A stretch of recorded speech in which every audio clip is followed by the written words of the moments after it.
Imana ni nziza. Imana yakubuze kukumenya. Kuko Imana ebuti Imana ntiyiruka.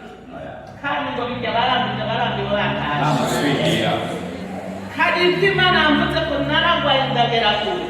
Nko mu mwaka wese yavuga ati ntabyuka ejarapfa ejarapfa. Kuko nari nzico navuganye n'Imana.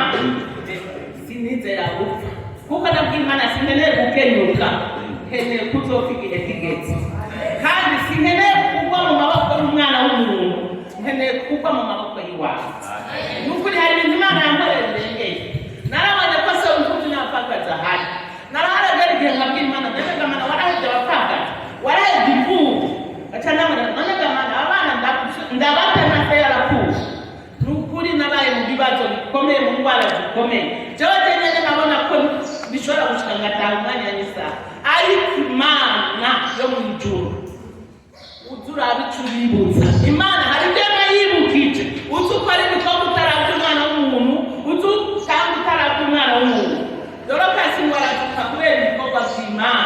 Bene data ntushobora kurwana mu bikorwa by'Imana oya, ariko uzora icyo uhagararaho. Icyo uzokwibutsa Imana ni ukuri Imana yarahambereye. Imana yaranzigama mu bintu ndabona ko ntashobora kubaho mu buryo bwose, ndabona ko udashobora gutaha. Ndagwara indwara ndifuza, sinavuze ngo narabuze kwivuza, ariko ntibigera baronka indwara ndwaye. Ariko Imana ikambarira nanjye ndahora nkamenya icyo kiri ku mutima wanjye. Abana bararira, haragera igihe mbwira Imana basindeka ntaha. Imana kweli nabyemera. Ndibaza ego gutaha ni byiza, ariko ndaraba abana size aho uko bari. Ndabwira Imana n'Imana aho yambabarira. Kuko biragoye.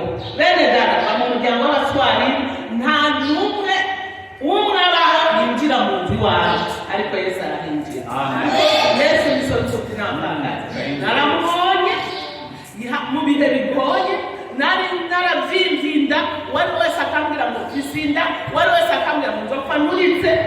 Baranabimbuka nkabwira Imana ntibari kwatuka jewe, bari kwatuka wewe ko ndagukorera. Kandi ntibyambukije kuduga imisozi. Hari n'imisozi nadugikananira kuduga bakankwega, ariko nkayiduga. Uze wiratire Imana ibyo wayikorera. Nuze wirate gukurambara neza utambika mwene so. Nuze wirate gukuragera neza utari kuragaburira mwene so. Sinarate ngo nupfakazi oya, sizo ngura mugabo ufata nzira zose nazari kuko abantu bagenda gusa.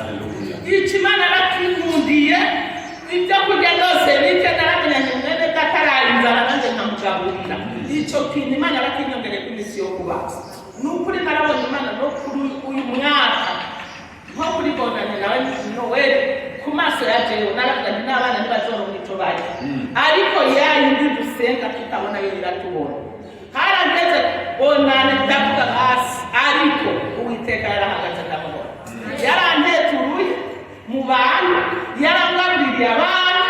Nukuri Imana yanyontera amashi.